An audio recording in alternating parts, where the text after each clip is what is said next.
green light of wavelength 555 nanometers has an energy of 70052160000000000000000000000000000000000000000000000000000000000000000000000000000000000000000000000000016 kilojoules per mole, a typical energy of everyday life. Origins: Blackbody radiation. In the last years of the 19th century, Planck was investigating the problem of blackbody radiation first posed by Kirchhoff some 40 years earlier. It is well known that hot objects glow, and that hotter objects glow brighter than cooler ones. The reason is that the electromagnetic field obeys laws of motion just like a mass on a spring, and can come to thermal equilibrium with hot atoms. When a hot object is in equilibrium with light, the amount of light it absorbs is equal to the amount of light it emits. If the object is black, meaning it absorbs all the light that hits it, then it emits the maximum amount of thermal light too.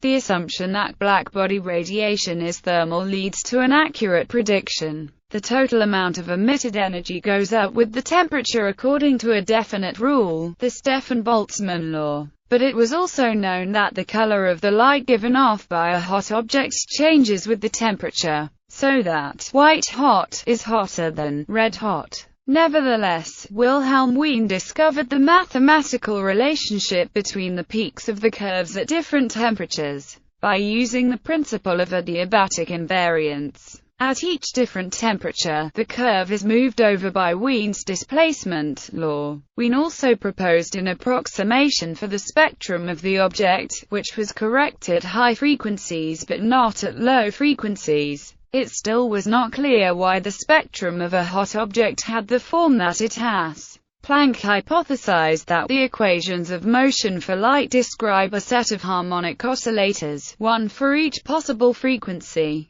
He examined how the entropy of the oscillators varied with the temperature of the body, trying to match Wien's law, and was able to derive an approximate mathematical function for blackbody spectrum. However, Planck soon realized that his solution was not unique. There were several different solutions, each of which gave a different value for the entropy of the oscillators. To save his theory, Planck had to resort to using the then controversial theory of statistical mechanics, which he described as an act of despair. I was ready to sacrifice any of my previous convictions about physics. One of his new boundary conditions was to interpret UN, the vibrational energy of N oscillators, not as a continuous, infinitely divisible quantity, but as a discrete quantity composed of an integral number of finite equal parts. Let us call each such part the energy element epsilon. Planck, on the law of distribution of energy in the normal spectrum. With this new condition, Planck had imposed the quantization of the energy of the oscillators.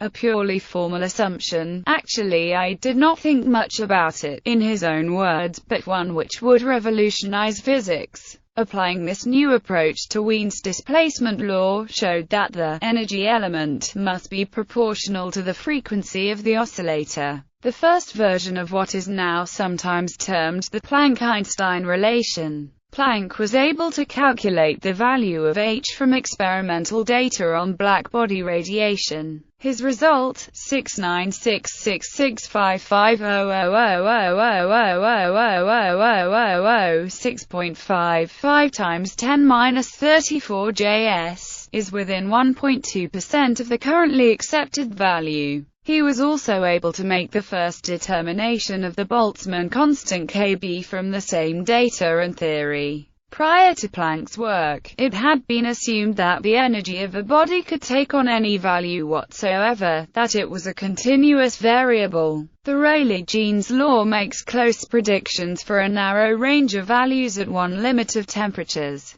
but the results diverge more and more strongly as temperatures increase. To make Planck's law, which correctly predicts blackbody emissions, it was necessary to multiply the classical expression by a complex factor that involves h in both the numerator and the denominator. The influence of h in this complex factor would not disappear if it were set to 0 or to any other value. Making an equation out of Planck's law that would reproduce the Rayleigh-Jeans law could not be done by changing the values of h, of the Boltzmann constant, or of any other constant or variable in the equation. In this case, the picture given by classical physics is not duplicated by a range of results in the quantum picture. The blackbody problem was revisited in 1905, when Rayleigh and Jeans and Einstein independently proved that classical electromagnetism could never account for the observed spectrum. These proofs are commonly known as the ultraviolet catastrophe, a name coined by Paul Ehrenfest in 1911. They contributed greatly to convincing physicists that Planck's postulate of quantized energy levels was more than a mere mathematical formalism. The very first Solvay conference in 1911 was devoted to the theory of radiation in quanta. Max Planck received the 1918 Nobel Prize in Physics, in recognition of the services he rendered to the advancement of physics by his discovery of energy quanta. Photoelectric effect. The photoelectric effect is the emission of electrons from a surface when light is shone on it.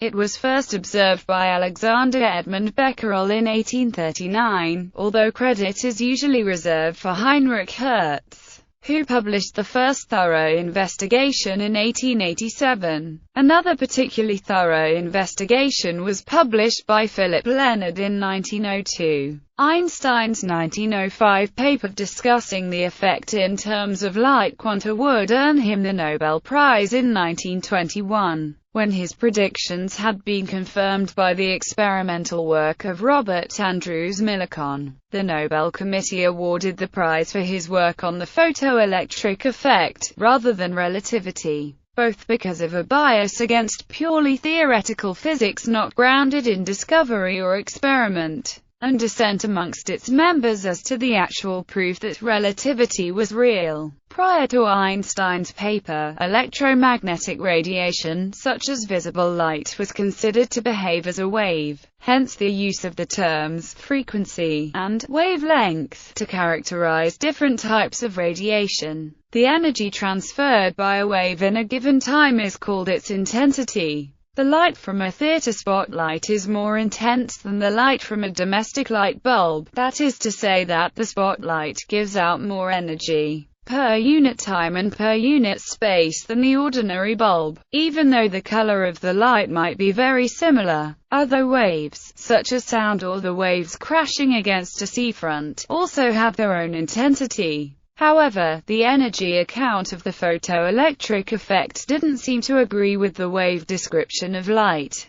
The photoelectrons emitted as a result of the photoelectric effect have a certain kinetic energy, which can be measured. This kinetic energy is independent of the intensity of the light, but depends linearly on the frequency, and if the frequency is too low, no photoelectrons are emitted at all, unless a plurality of photons, whose energetic sum is greater than the energy of the photoelectrons, acts virtually simultaneously, assuming the frequency is high enough to cause the photoelectric effect. A rise in intensity of the light source causes more photoelectrons to be emitted with the same kinetic energy, rather than the same number of photoelectrons to be emitted with higher kinetic energy. Einstein's explanation for these observations was that light itself is quantized, that the energy of light is not transferred continuously as in a classical wave, but only in small packets, or quanta. The size of these packets of energy, which would later be named photons, was to be the same as Planck's energy element, giving the modern version of the Planck-Einstein relation. Einstein's postulate was later proven experimentally. The constant of proportionality between the frequency of incident light and the kinetic energy of photoelectrons was shown to be equal to the Planck constant. Atomic structure. Niels Bohr introduced the first quantized model of the atom in 1913, in an attempt to overcome a major shortcoming of Rutherford's classical model. In classical electrodynamics, a charge moving in a circle should radiate electromagnetic radiation. If that charge were to be an electron orbiting a nucleus, the radiation would cause it to lose energy and spiral down into the nucleus. Bohr solved this paradox with explicit reference to Planck's work. An electron in a Bohr atom could only have certain defined energies n, where c0 is the speed of light in vacuum, r infinity is an experimentally determined constant, and n is any integer. Once the electron reached the lowest energy level, it could not get any closer to the nucleus. This approach also allowed Bohr to account for the Rydberg formula, an empirical description of the atomic spectrum of hydrogen, and to account for the value of the Rydberg constant R infinity in terms of other fundamental constants. Bohr also introduced the quantity, now known as the reduced Planck constant, as the quantum of angular momentum. At first Bohr thought that this was the angular momentum of each electron in an atom. This proved incorrect and, despite developments by Sommerfeld and others, an accurate description of the electron angular momentum proved beyond the Bohr model. The correct quantization rules for electrons, in which the energy reduces to the Bohr model equation in the case of the hydrogen atom, were given by Heisenberg's matrix mechanics in 1925 and the Schrödinger wave equation in 1926. The reduced Planck constant remains the fundamental quantum of angular momentum. In modern terms, if J is the total angular momentum of a system with rotational invariance, and Jz the angular momentum measured along any given direction, these quantities can only take on the values uncertainty principle. The Planck constant also occurs in statements of Werner Heisenberg's uncertainty principle. Given a large number of particles prepared in the same state, the uncertainty in the position, delta x, and the uncertainty in their momentum, delta p, obey where the uncertainty is given as the standard deviation of the measured value from its expected value. There are a number of other such pairs of physically measurable values which obey a similar rule. One example is time versus energy. The either-or nature of uncertainty forces measurement attempts to choose between trade-offs, and given that they are quanta, the trade-offs often take the form of either-or, rather than the compromises and gray areas of time series analysis. In addition to some assumptions underlying the interpretation of certain values in the quantum mechanical formulation, one of the fundamental cornerstones to the entire theory lies in the commutator relationship between the position operator and the momentum operator, where delta ij is the Kronecker delta.